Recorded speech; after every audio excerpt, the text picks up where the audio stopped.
Hi guys, this is Coach John. I'm going to give you guys a really quick flow for a really quick warm-up that's going to help you get mobile and a little more stability in your core.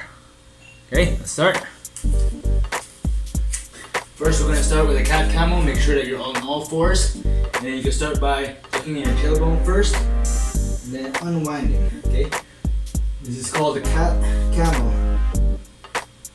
Be nice if you could really segment your spine. Tuck that tailbone in.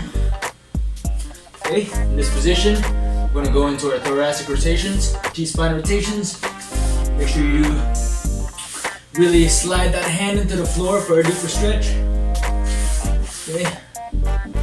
Okay, from here we get into a beast hold. Okay, we're going to just lift our knees. All right. You can add some stability into this. You're going to activate your core. Shoulder taps, 30 seconds. Okay. You're gonna do the same thing with your feet. You're gonna pick one foot at a time.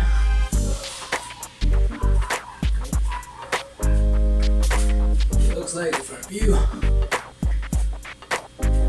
Then contralateral. Alright. Opposite arm extends with opposite leg. It's called a bird dog. You put that knee down if it's too hard. Elbows in.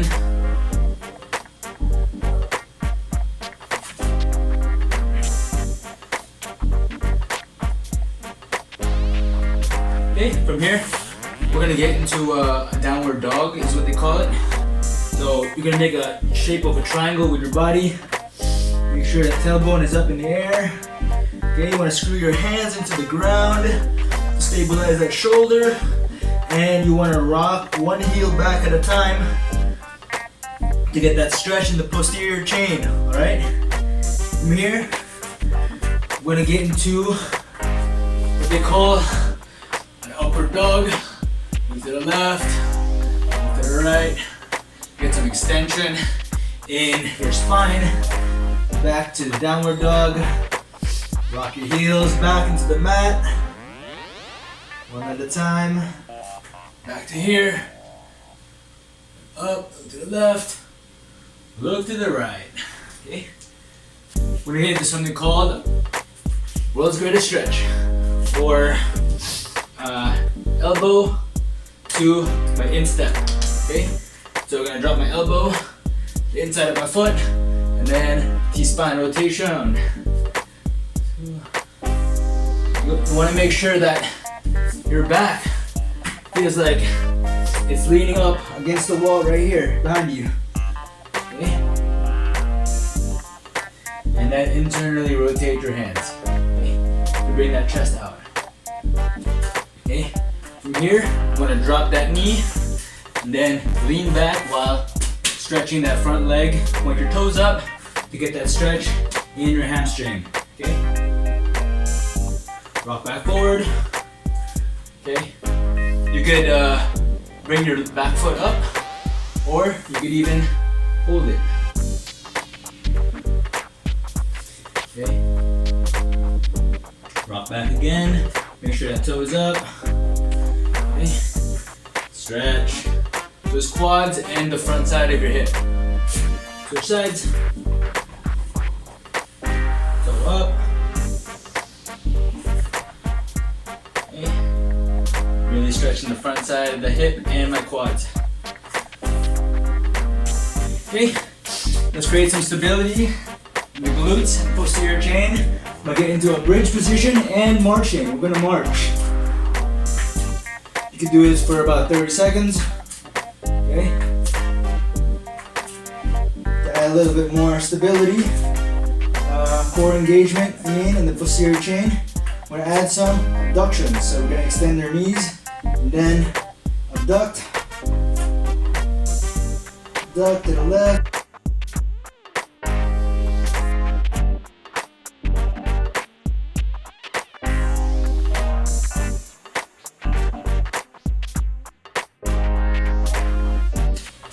Back to mobility, right?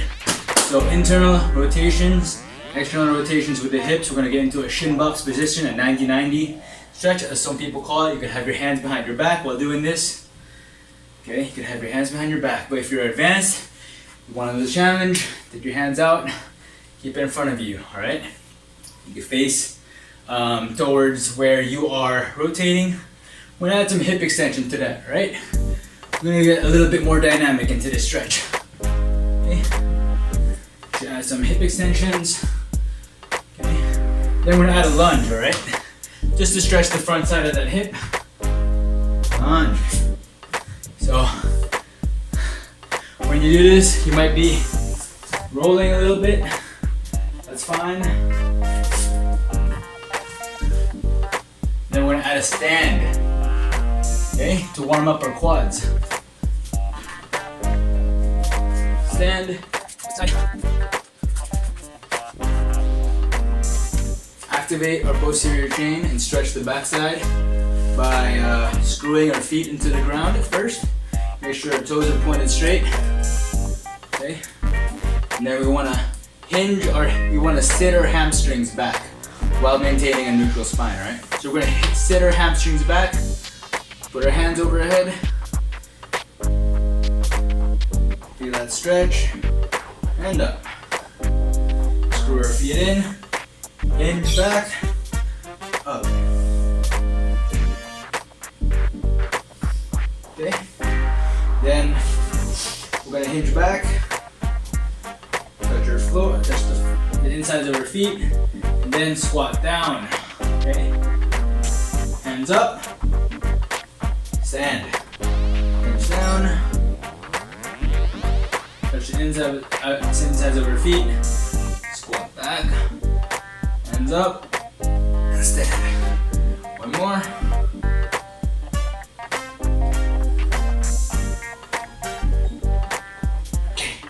We're gonna get into our deep squat position. One of my favorite stretches. We're just gonna rock back and forth. Right? We can make this a little bit more dynamic. You obviously want T-spine rotations in many different stances, just so you're more mobile and very diverse in your movement. So you can even add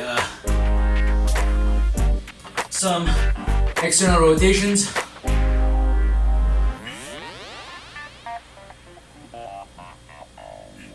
You can also just rock back and forth to increase dorsiflexion in your ankles. So that was a really quick flow of what you can do to warm up before your training session. All right, hope you guys enjoyed.